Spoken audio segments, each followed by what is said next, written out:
আমার মিষ্টি ননদটা আমাকে রেডি করে দিচ্ছে বিয়ের বরযাত্রী যাব বলে। আজকে আপনাদের সাথে শেয়ার করব গ্রামের বিয়েতে আমরা কিভাবে যাই, কেমন মজা করি সেগুলো নিয়ে। আমার অবশ্য প্ল্যান ছিল না বরযাত্রী যাব, হঠাৎ করেই জানতে পারি যে আমিও যাচ্ছি, তাই হুট করে রেডি হয়ে চলে এসেছি। আর এই যে দেখেন, বরের আগেই আমরা পৌঁছে গেছি নতুন বউয়ের বাড়ি।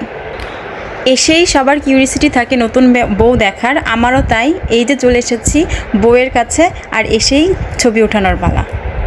কিছুক্ষণ পর বরও পৌঁছে গেছে। আর বিয়ে বাড়িতে গেট পার হওয়ার একটা আলাদা মজা তো থাকেই। লিমন ভাইকেও এখন ফিতা কেটে টাকা দিয়ে গেট পার হতে হবে, তাই এত আয়োজন। যাই হোক, অনেক মজা মাস্তির পর গেট পার হয়ে ভাই বসে পড়েছেন বর আসনে, সাথে আমরাও। বিয়ে পড়ানোর পরেই যেহেতু বিয়ের বাড়িতে খাবার দেওয়া হয়, আমরা অপেক্ষা করছি খাবার দাবারের, আর ভাই অপেক্ষা করছেন কখন জুটি বাঁধবেন ভাবির সাথে। আইলারে নয়া দামান আসমানের উতেরা বিছানা বিছাইয়া দিলাম শাইল গানের নেরা দামান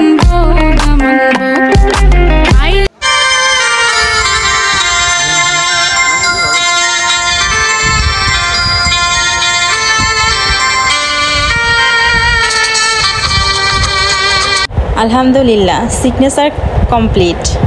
একে তো ঈদের আনন্দ, তার উপর বিয়ের মজা, আসলে সব মিলায়ে সোনায় সোহাগা। এদিকে তাসফিন ভাইয়ের এলাকায় বিয়ে খেতে গেলাম, খাওয়ালো শুধু পানি, প্রমাণস্বরূপ রেখে দিয়েছি।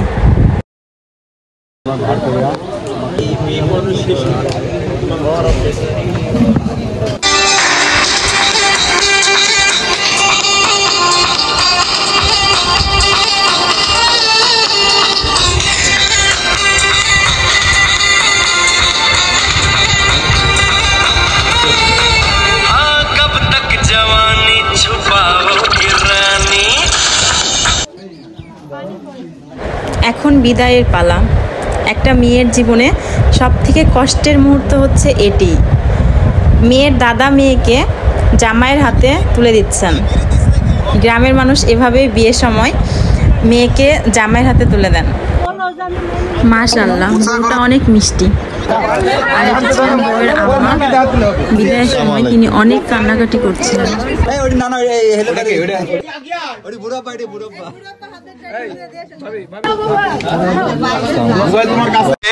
ले जाएंगे दिल वाले दुल्हनिया ले जाएंगे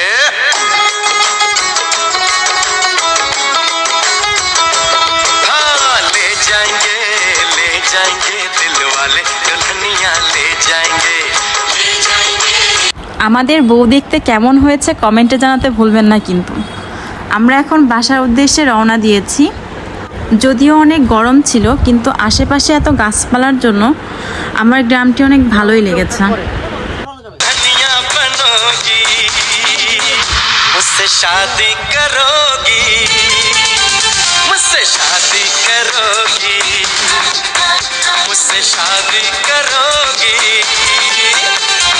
আমরা বউকে নিয়ে আমাদের বাসায় চলে এসেছি, আর বউয়ের দাদি শাশুড়ির ভালোবাসা দেখতেই পাচ্ছেন।